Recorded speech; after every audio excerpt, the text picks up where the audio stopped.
Salut!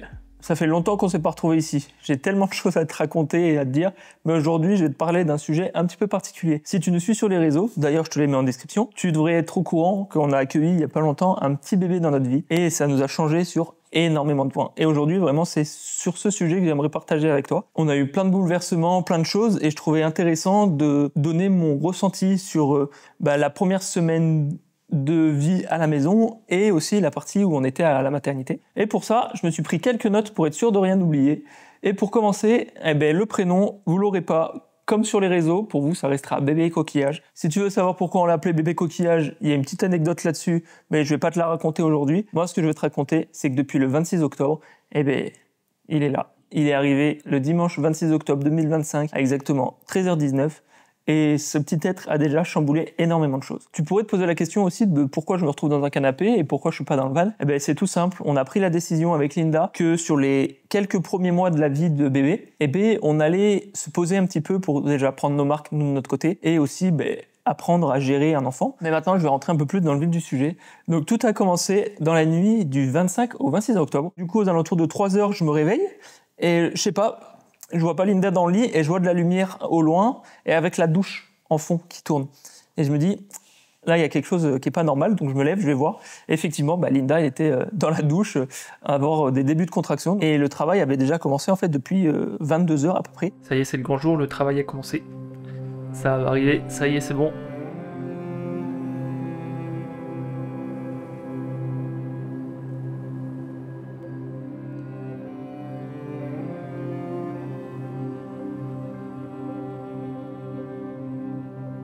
Et vers 5h30, Linda m'a dit « Maintenant c'est bon, on y va, on va à l'hôpital ».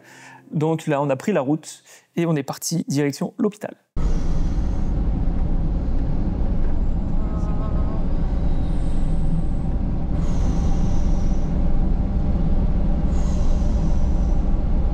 Si tu veux que j'arrête de te demander toutes les 5 minutes si ça va, tu me le dis, hein, si c'est trop pressant pour toi.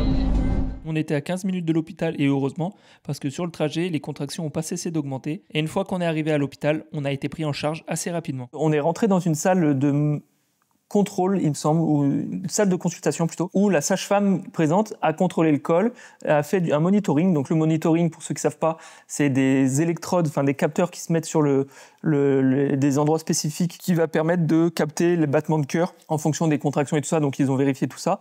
Donc ça a duré 1 heure, 1 heure et demie. Ensuite, on est passé en chambre, mais ça a été fulgurant. C'était super rapide parce que ils nous ont mis en chambre pour que Linda puisse avoir un tout petit peu plus de place pour pouvoir faire des mouvements et se mettre tranquille, parce que vu qu'elle voulait un accouchement le plus physio possible, on avait besoin qu'elle puisse bouger, etc. Je crois qu'on est resté en chambre même pas 10 minutes, parce que du coup, elle est arrivée, elle a dit « je vais prendre une douche pour me soulager ». Dans la douche, elle a poussé un hurlement montrant qu'il y avait une bonne contraction. Elle a décidé de se mettre un petit peu sur le ballon, une énorme contraction de nouveau. Et du coup, là, on a vu débarquer 2 ou 3 sages-femmes dans la chambre qui ont dit « Bon, on va vous emmener tout de suite en salle nature parce que là, vu les cris que vous faites, on a l'impression que le travail il a bien commencé. » De nouveau un monitoring, donc ça a été un petit peu long pour Linda. Et là, les douleurs, ça a augmenté. Et elle a fini par me demander de prendre la péridurale parce que c'était plus possible. Moi, ça a été un moment un peu compliqué aussi pour moi parce que la voir se déchirer comme ça a été compliqué. Mais voilà, à partir du moment où elle a eu la péridurale, tout s'est amélioré, tout allait mieux. Après, tout le travail a été quand même assez rapide et super douloureux. C'est pour ça que la péridurale lui a fait beaucoup de bien. Elle est passée de 4 cm de dilatation à dilatation complète en même pas 2 heures, ce qui est super rapide. Et donc du coup, ça l'a apaisé et on a eu le droit au bruit du cœur de bébé jusqu'à la fin. Je te laisse écouter ça. Et à 13h19, bébé coquillage est né. Donc moi, je me suis retrouvé plein d'émotions, j'ai pleuré, mais on l'a pas gardé très longtemps. Parce qu'il y a eu un petit souci. Il faut savoir qu'il est né avec le cordon ombilical autour du cou et il avait aussi un bras bloqué comme ça, là en gros, avec le cordon qui tournait autour. Et du coup, vite, il est parti en fait dans le service de néonat parce qu'il avait des petites gênes au niveau de la respiration. Il avait aussi avalé du liquide amniotique, ce qui a fait que ils l'ont pris dans le service tout de suite de néonat.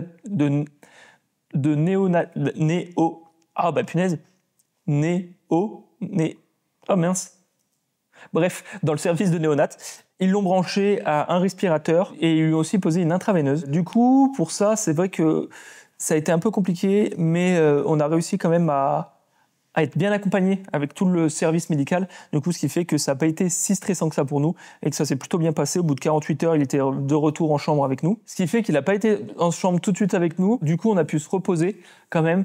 Et moi, j'ai commencé à ramener des petites choses que Linda n'avait pas le droit de manger. Et ça lui a fait un peu de bien de retrouver certains aliments. Allez, c'est parti, tu peux me mettre ton saucisson. C'est au canard, non? Je sais pas lequel c'est. Je pense que c'est canard. Tu veux du pâté? Non. C'est bon? Encore un peu? Non, encore. Encore. Est-ce que ça t'avait manqué ou pas forcément plus que ça? Bah si, quand même. Et on a aussi commencé à parler de nos petits doutes, nos petites peurs, nos petites craintes et tout ce qu'il y avait autour de l'arrivée de bébé coquillage. Et puis moi, en fait, justement, je me sens oppressée de genre devoir faire mes premières tétées avec du monde autour de moi et où moi-même je me mets la pression de genre justement il faut que ça marche. Mais dans l'ensemble, notre séjour s'est plutôt bien passé parce qu'après le retour du petit dans la chambre, on a pu vraiment commencer à prendre nos marques avec lui, à tout faire.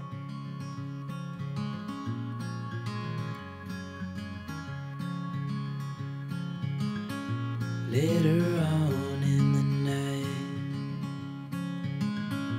when the crowds have gone,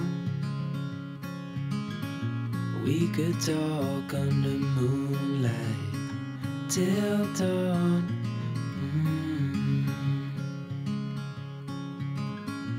We could stay to watch the sunrise. Comment tu t'aimes pas ça? Mais c'est quand même mieux d'être au sec.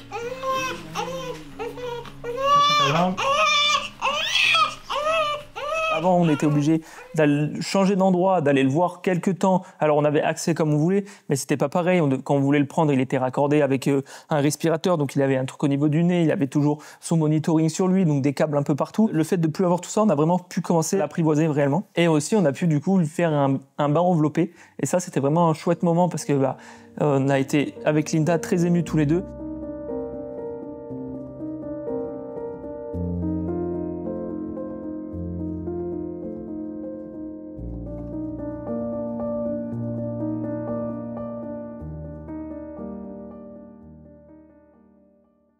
Et puis est venu le moment où on a eu le droit de quitter l'hôpital. C'est arrivé le vendredi, donc 6 jours après. Oui, c'est ça, 6 jours après. Et on avait hâte de sortir. L'attente, ça a été un petit peu long parce qu'on a dû attendre que la pédiatre, elle repasse, qu'elle valide la sortie. Donc ça a été un petit peu long. Mais une fois sorti, ça a été étrange. On va pas se mentir. Ça a été un petit peu bizarre. Ça a fait un petit chamboulement de sortir tous les trois et de commencer cette nouvelle vie.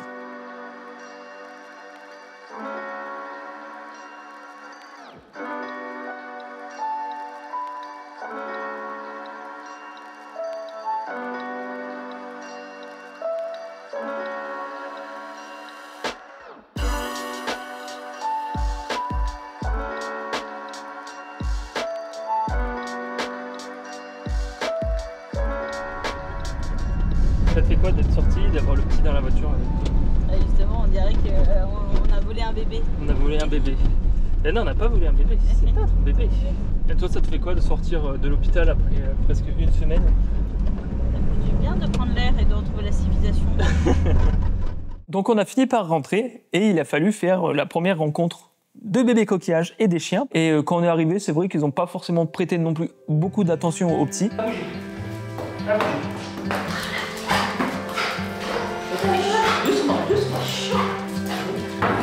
Doucement.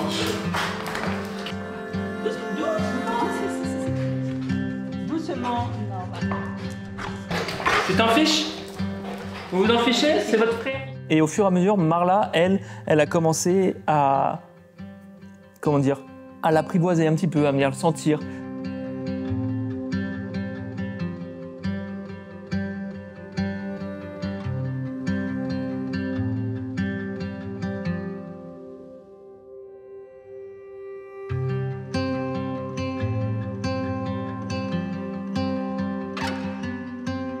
Du coup, ça y est, c'était officiel.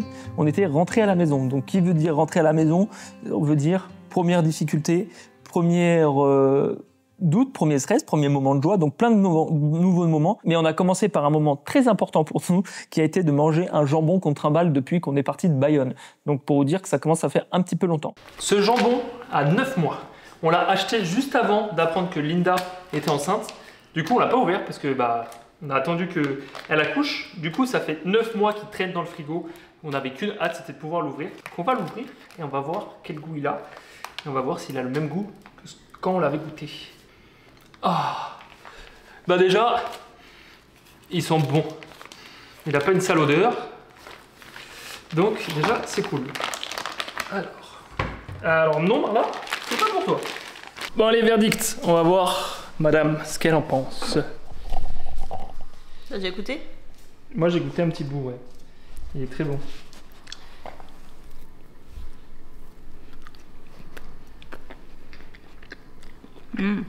Très bon. Ça fait du bien? Ouais. Il est bon? Comme à mon souvenir. On n'a pas réussi à attendre longtemps, hein. On a fait tout de suite la première soirée. Et pour la partie bébé, la première soirée, elle a été un petit peu compliquée. On pense qu'il a eu du mal à dormir à cause de la chaleur et le fait qu'il soit dans un nouvel environnement. Donc ça a été un petit peu compliqué sur la première nuit. Il s'est beaucoup agité, on n'a pas beaucoup dormi. Bon, première nuit à la maison après le retour de l'hôpital. Il est 3h15, c'est un peu compliqué pour le moment, il a du mal à dormir. Il est un petit peu gêné, il a besoin d'être tout le temps au sein, donc moi je peux pas faire grand chose. Donc c'est un petit peu compliqué, mais on va trouver des solutions. De toute manière, on n'a pas trop le choix, mais ça va le faire.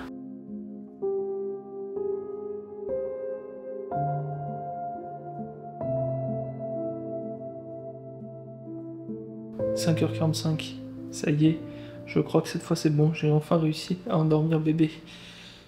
Je l'ai mis dans le lit, on va voir combien de temps ça dure. Je vais en profiter, maman dort.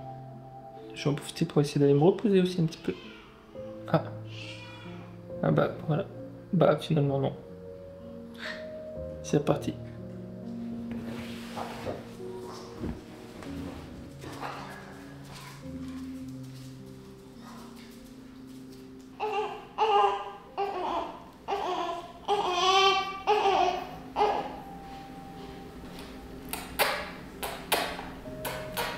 Bon, petit débrief de cette première nuit, un petit peu compliqué, mais je pense qu'il a besoin d'être beaucoup rassuré, parce qu'il a besoin de téter toute la nuit.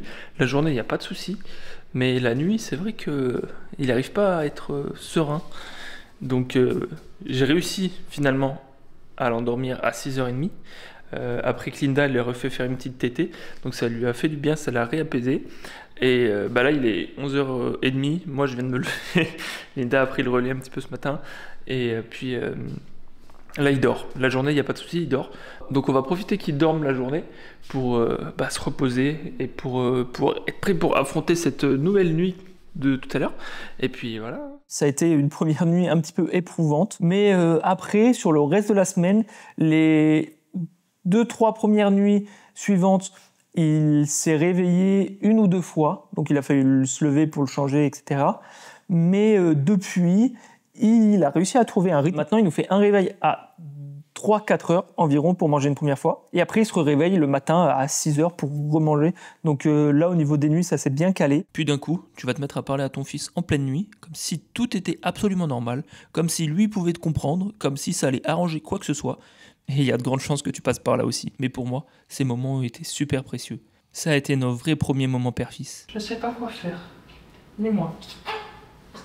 T'es pas bien comme ça non plus? Comment je peux t'aider? C'est pas facile. Hein? Un petit bébé, on se comprend pas pour le moment. Je sais pas ce que tu veux. Hein? T'es pas bien là avec moi? Comment tu veux être? Explique-moi. Enfin, explique-moi. Tu peux pas m'expliquer, t'es un petit bébé. Tu veux un câlin comme ça? C'est mieux là? Hein? Non, ça va pas mieux. Tu veux que j'arrête de te parler peut-être? Tu bailles, c'est que tu dois être fatigué quand même. Tu viens de manger. Tu viens de manger, je viens de changer ta couche. Tu bailles. On essaye de se reposer aussi dans la journée, dans les moments où lui il dort, pour essayer de se reposer un petit peu au maximum en même temps que lui. Et donc du coup, après tout ça, la vie reprend son cours. Hein. On recommence le ménage, les lessives, tout ça. Il faut bien reprendre un rythme, il faut bien se réapproprier notre nouvelle vie. Donc voilà, ça se fait assez facilement.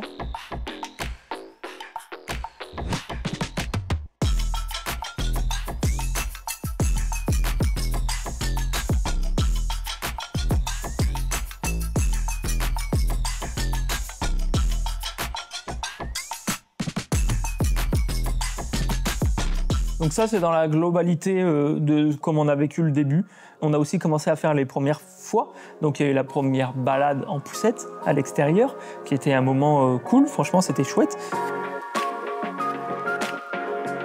Il y a aussi eu le premier bain, qui s'est plutôt bien passé pour un premier bain, qui s'est pas forcément très bien fini, mais pas pour le petit, plus pour moi. Mais on s'adapte très facilement, très rapidement, très vite, instinctivement. Il y a beaucoup de choses qui sont là, l'échange, le prendre dans nos bras, le porter. Ça peut être des moments qui sont un peu stressants au début, on se dit qu'on va le casser, qu'on va le faire tomber, machin, mais c'est des choses qui sont super instinctives, c'est naturel. Je pourrais pas l'expliquer comme ça par des mots, mais faut le vivre pour comprendre que ça vient tout seul. Mais à côté de ça, il y a aussi les moments un petit peu plus de doute, qui sont compliqués.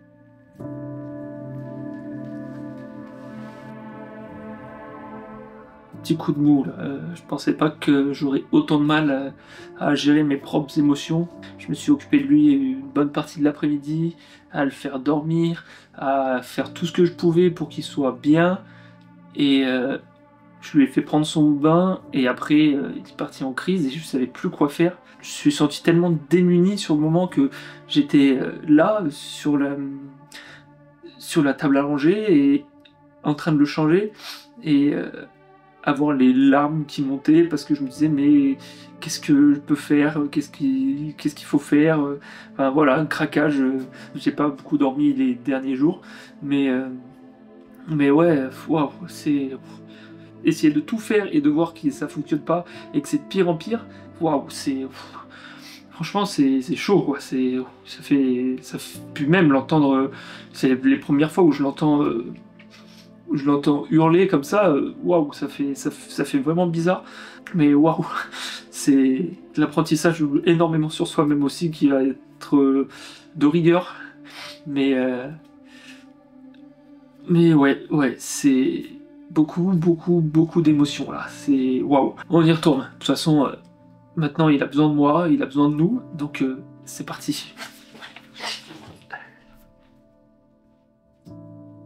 Un bébé, ça te force vraiment à te pousser dans tes retranchements, mais vraiment profondément. Dans le sens où, déjà, moi, de base, je suis quelqu'un, là, je vais parler que pour moi, je suis quelqu'un qui perd patience rapidement. Et bien là, au niveau de bébé, c'est décuplé. Quand il pleure, c'est décuplé. C'est la patience, c'est assez compliqué. Donc, il y a des moments un peu ardos.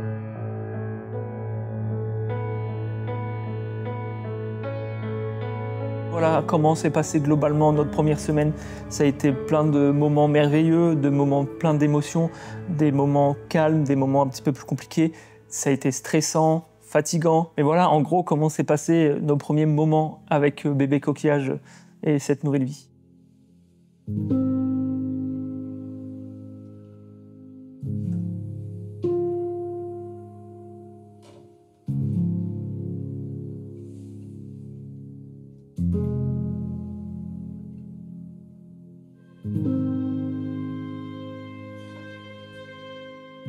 Il a des cheveux.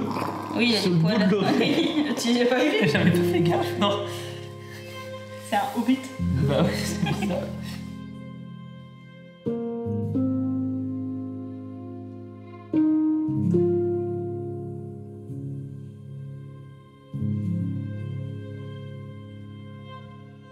Est-ce que tu veux que papa il apprenne une nouvelle chanson pour pouvoir te chanter une nouvelle chanson? Ouais, on essaye. Vas-y. Mi San Peu calor. Mi San Peu calor. Mi San Peu calor. Mi San Peu calor. Ta la on mina. Ta la omina. Ta la on mina. T'as la ormina. Mitten sulle culo. Mi sento di culo. Non, c'est pas ça? Mitten Mitten sulle sulle culo. culo. Mitten sulle culo.